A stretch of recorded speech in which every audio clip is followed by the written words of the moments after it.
Ideš do predsiene dvojbytu.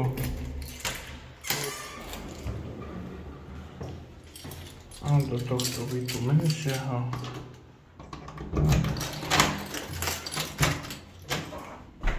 A sme tu. Takže zavrieť dvere samo.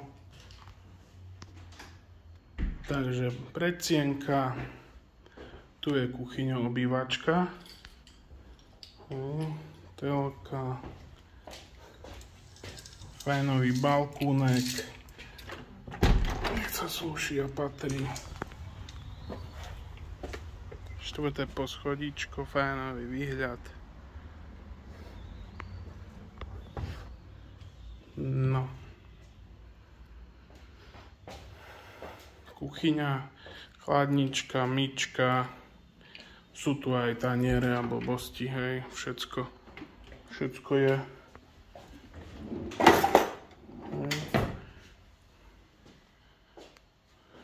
Telka, pala internetos, hej, no.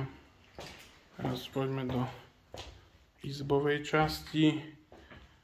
Takže tu nám máme izbu, aj sieťky, tvrdé shadere, hej, úplne, ktoré ti to tam, jak sa hovorí, všetko zatienia. Dosť veľká izba.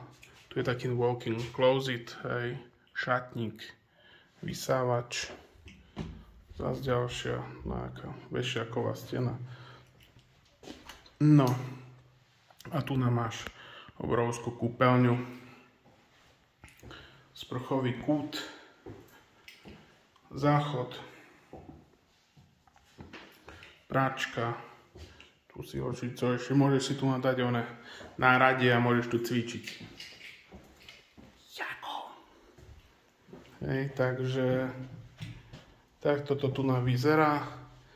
Toto klasické dvojkakáčko, 160 posteľ, 160 na 200. A tu nám máš ešte tiež fajnový balkónek. Väčší. Stoličky, sušák, hej, tam je vyhliadková väža, tu pargangelinum, no, takže tak sa majú veci, tu ešte je priame Wi-Fi, ešte na toto, no, sú dvere, a tak. Tu je veľký stôl, hej, pracovný, ten môžeš si posunúť do inej strany, no, nábytok sa dá presúvať, ak bude treba. Dle potřeby. Takže tak, otázky alebo hoci čo, kľudne píšte, volajte. Zdravá Mária.